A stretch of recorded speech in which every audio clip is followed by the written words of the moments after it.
Sikulina wange nga yadduse ba bebi wange mugiraba. Ejja kudda ffenna evuddeko. Ekomyewo kati. So nabawadde notes for Excel. There's a mistanta. Let me hope nti mwatotte obudde bwammwe ne muopeningamu just ne mugoyingamu through ne mulaba ebirimu. Because those notes are for you. Theoretically, kye mwalabye kye twakoze kye twaba basindikidde, but practically bye tugenda okusoma. Theory akuyamba to understand something and you keep practicing. Kati in simple terms, since we are new in Excel, I'm gonna do some introduction to you theoretically. So this is the introduction to spreadsheet. What is a spreadsheet? If someone say a spreadsheet, what is a spreadsheet? A spreadsheet means of when you nti tukitwale nti mulaba mwali mulabyeko these scenarios either in school oba mu kaduuka oba anywhere nti someone is having a book either recording records ez'essente ne item byatunda oba someone is having a book where he stored the scoring marks ez'abaana n'ateekaawo mwalabako ebintu ebyo. Let me hope so. So that is recording. Yes, that is recording what we call the data. But here in Excel chichiekola, instead of using manually over recording manually, we do use computer to input that data in a well organized way. So ekifaananyi nsuubira mukiraba nti spreadsheet a function gyesooka okola the basic wano nga kyebayita fundamental esooka ne overtaking the role oba ekyandibadde nga ekitabo omuntu kyawandikamu yo Excel nefuuka ekitabo nga muwandiika ebintu ebyo.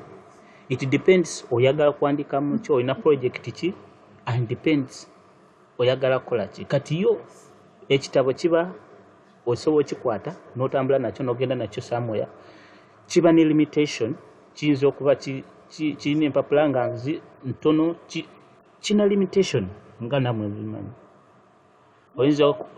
Kiyinza okuba nga information gw'oyagala okuteekamu nga tikifittingamu. So that is the limitation. But with Excel, it is upon you to choose the right choice of how to keep your records there.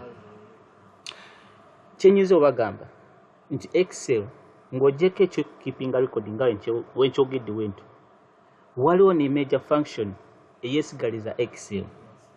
Power endala ya Excel mu power ezimu zerina power eya like calculation, ekintu ekyetaagisa kye bayita calculation, any kind of mathematical part mostly is done in Excel.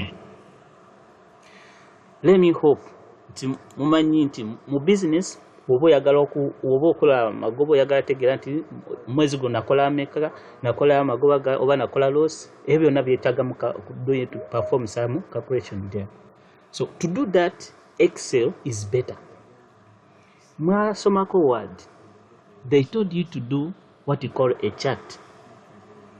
You realized that when you are doing a chart, there is another window which is having Excel, which means ogenda kola chart. A chart is come out of a data, which means ogenda summarizing a data omulabe mu ngeri ya chart. So in case you want a chart, you're gonna use somewhere data.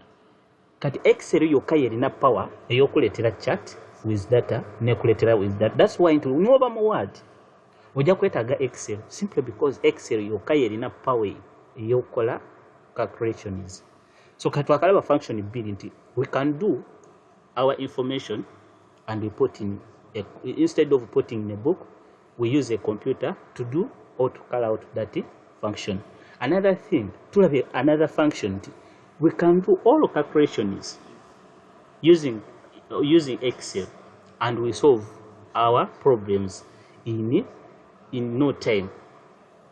It means it takes a little time, over smaller time, to do a complex calculation, and you come up with the result very easy because we are using a computer. A computer tekigenda nga kuba ku kibalo kye twasoma mathematically nti ogenda kuandika formula at the same time go niga calculator. No, a computer yegenda kuwa a layout, just you put a formula, all those sorts of calculation, how to get the answer, ejabi kola behind the scene ye ku result. So it takes taking a small time to get the big result to solve a complex problem. That is the major function. So just to give you a brief or just an introductory part, okutegera image, what are we gonna see, or what are we looking at. Kati mulaba nti here, if you are to define a spreadsheet over Excel, Excel generally is called a spreadsheet. And what is a spreadsheet? A spreadsheet is a grid of rows and columns that accept entry of data, allowing editing, formatting, manipulation of numeric data. A spreadsheet can also be display data graphically with the help of chart and graphs. So it's something that is red. What? I'm seeing. Come and see. No, it's okay if you see it's not. What is the substitute? What is the share was? Can someone help me to meet I don't know what your statistics. Okay. Unmute her, so. Okay. But then defining a spreadsheet. The spreadsheet is a grid of rows and columns that accept it. Because I'm not connected here. Okay, let me first look for her. I'm not connected. I'll use your phone. Talk to her. I'm in class. Sorry. So, to defining a spreadsheet, and it is a grid of rows and columns that accept entry of data, allowing editing, formatting, manipulation of numeric data. Spreadsheet can also display data graphically with the help of chart and graphs. I think that words, they are very simple and they are in your notes. You can revisit and there and you learn and understand it more. Kati what we call file extension. A file extension, chino chamulabam. A file extension is like identifier. Which file, like an audio, otunula butonze kantu akasembayo kukakoda akasemba notega nti this is audio, this is image, this is video, this is maybe this is word, like baba somesa word, omuntu akusindikira file nga like a separate file nga mulimu file nyingi nga ziri they are together, ziri mu folder. Osobola otegeera nti kino kifaananyi kyengenda okubikola, eno video kyengenda okuplayinga, eno audio yegenda okubikola yegenda okuplayinga. Same apply to this Excel. Excel wakuwadde file nga nyingi ngoyagala kutegeera nti what is Excel among these one, ojja kulaba kino ejja kubeerako ne kano kasimbo. This is the extension akasembayo identifying the root, the path and the storage of or the format of this file. So this is the identifier. All the versions ogenda kulaba kano, then version is latest ogenda kulaba nga kekano, the same thing. So in a spreadsheet nga Excel, nti Excel oyinza okutasanga Excel nze gwenkozesa like gwe tugenda okusoma. Generally oyinza ogenda mu office nga tebakozesa Excel gwe tugenda osoma, naye nga the same idea, which means there are types of a spreadsheet, but it depends company chooses which company gyegenda okozesa. So tusobola okugamba nti spreadsheet mulimu tugenda kulaba mulaba nti these are just a types of a spreadsheet, but for our concentration for gye tugenda okukozesa ejja kuba Microsoft Office Excel gye tugenda osoma. So generally this one they are like a variety. Nti oyinza okukwata akozesa Microsoft Office Excel naye nga akozesa kino, the same thing. Once you learn this one, you can apply this knowledge and you can able to use this one at the other, and it depends the project but the most commonly used one is this one, Microsoft Office Excel. Then another thing, advantage and disadvantage of using manual spreadsheet. To government manual spreadsheets like a book, our ledger book, ledger book nga tugeze olina ka business, you don't know how to use a computer, but you have your book on ekitabo ne pen, you can keep your record there in a book. I think most of us we know that. Until most of even Uganda, most that is the commonly used nga togenze mu kibuga. So the advantage is a cheap. It is portable nti osobola okikwata noteeka mu nsawo nogenda nakyo somewhere nosoma biwawandika. It is suitable to draft. It means it is for draft and rough work. It means nti osobola okola olupapula n'oluyuzaamu oba n'oluzingako oba n'olukola olupepa n'olulekaawo n'ogenda ku pepa olala n'okola ekituufu. So it means nti osobola okola ekikyamu eyo pepa n'ogiyeresa n'okola endala. It doesn't need electronic or doesn't need any electricity. So it means ekitabo kyo tekyetaagisa electricity. No skill are needed, hence even computer illiterate can use manual spreadsheet. It means nti okozesa ekitabo ky'okuwandiikamu byogendo ebiri mu dduuka oba biki oba business oba baana ng'okozesa kitabo na pen, doesn't mean you have to have some knowledge of computer. Noba tolina computer osobola okuwandiika no keeping your records. So these are advantage and these are disadvantage. It requires a lot of manual effort and time. Okuandika kyetaaga obudde bungi.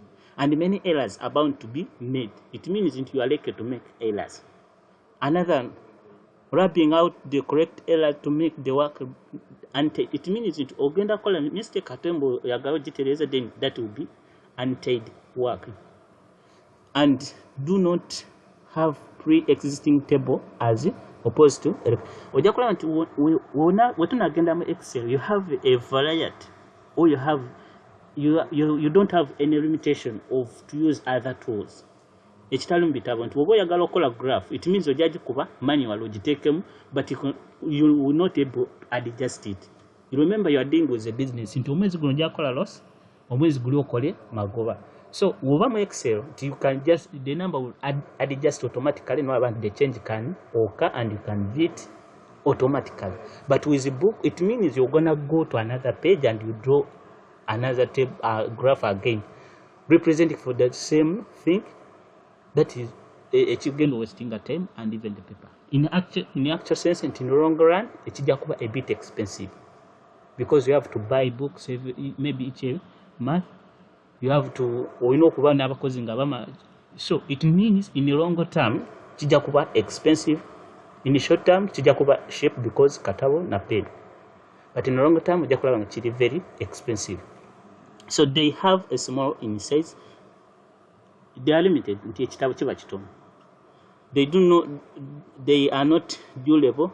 They can even tear off. So the disadvantage of it. Our main concern is how to learn how to do that in or using computer. Instead to veku analog, over chita analog to deku digital. To sole wali ebitabo tutandike kiyo kyetubadde tukola mu bitabo tugenda kikola tuteeke mu computer. So these are the advantage of using electronic spreadsheet. They have pre-existing table. There's no need to draw, grid, what. So it means into una genda mu Excel yo ojasanga mo read the table nga ziri mweziri. It is a matter of to adjust and fit and put what you want. It have inbuilt formulas and function enabling automatic calculations and worker manipulations. It means nti gonava okozesa kitabo oba oyagala okozesa nti omwezi gonna nafunye toto ya mekoba nakoze magoba. It means ogenda kola calculation gwe kenyini wandike formula egenda okuwa result eyo. Omalo okozesa calculator ojeko ogate multiplying okole buli kimu, then ending up with the final answer.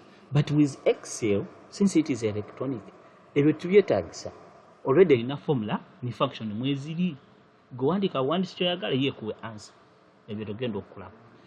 So nti Another thing is minimal error, and in case of n, you can easily correct it. Tugenda kulaba how can we edit the existing data. Tugenda kulaba how can we enter data in Excel, and how can we edit that existing one. In the case of oyagade kuwandika 100, but unfortunately what happens in 90, it means how do we change 90 to 100? Ngatora binze, we can just edit the existing one to or take out chichoyagara. Those are the advantage. I think let us maybe in there the theory part of that one. Going through those notes, they have a lot to learn from. You can benefit from them. Let me hope until the more note says. Are you having those notes? Yeah. Yeah. So this is the Excel we're gonna construct on. To government Excel, it is a spreadsheet. The spreadsheet government is that a combination of row and column. Tugenda kulaba what is a row and a column. Yes. To government, this is the scenario. Nowadays people are in hurries. They need to perform some various operation in their daily life. But to perform this operation, they need to do some calculations. So how can they perform this calculation so easily? The most effective answer to this question is the use of Excel that can help people to do complex calculation within no time. That is what Excel can save us from. I think when you read this statement, it is very clear. Much take it. Yeah. So these are the reasons as to why we choose to use Excel in our daily life. Data management. We talk about data management tugenda kulaba. How do we deal with data management? But data management in simple terms means how you organize your data. Data the result, the thing you have over the records we are having. That is data. So how do we manage that one? Then calculation power. It means Excel in calculation power to get a part of calculation. It is the most part of it over the powerful the tool which can lead us to calculation in Excel. Yes, it tosobola kwawula Excel ni calculation kyenyiza okugamba, which means the calculation power Excel yerina percentage enene. So tugenda kulaba visualization, that is how do we view our data, or how do we present to someone or your client or your boss nga omwa result, not the data, entire data, omwa the summarized one. That is how to summarize data and we present to your client or even your boss.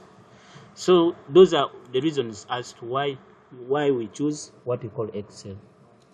Collective business analysis, data entry and storage, data analysis, then performing report, strategic analysis, accounting and budgeting, administrative and material management, then account management, project management, and office administration. Nsubira buli mulimo tewali omulimu gogenda okutuula ng'otuzde computer nga tegwetagisa knowledge ya Excel. That is what I can summarize. You can see these one, there are few, but even others, they are there. The functions of Excel. So Excel nga software alimu ebika bino bibiri. Njagala tutandikira mutegeera bulungi kyebayita Excel. Twategedde nti Excel is part of a suite of Microsoft.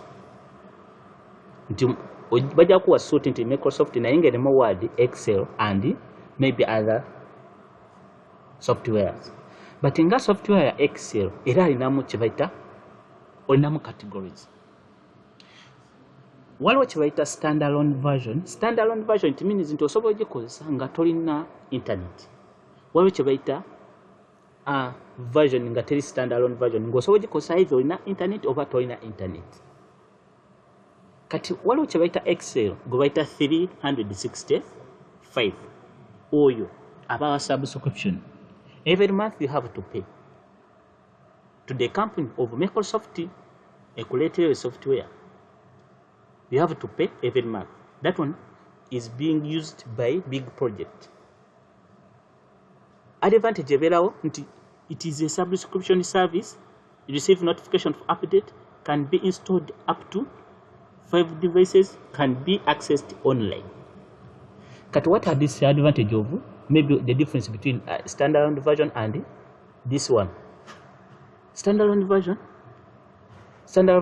there's not mulimu nti they don't update, they don't receive any notification, and can only be allowed to be used on one device, and can be accessed cannot be accessed online. It means nti woba ni Excel nga bagikuteramu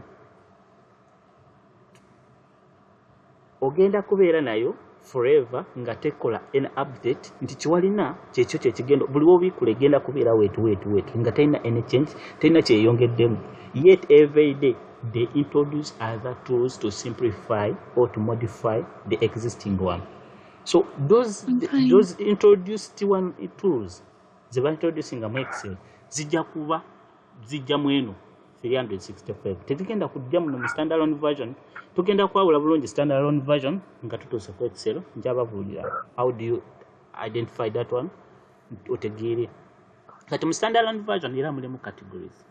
Nti categories zizino wamanga nti waliwo enkadde, empya, ezi-latest neziri tugeze omuntu nga yakozesa Excel 2017 alina version ya 2017, unless otherwise waba ayagala okuva ku eyo afune ku bintu tools empya alina kujja ajjemu eyo 2007 agende agule eri-latest, that is 2021.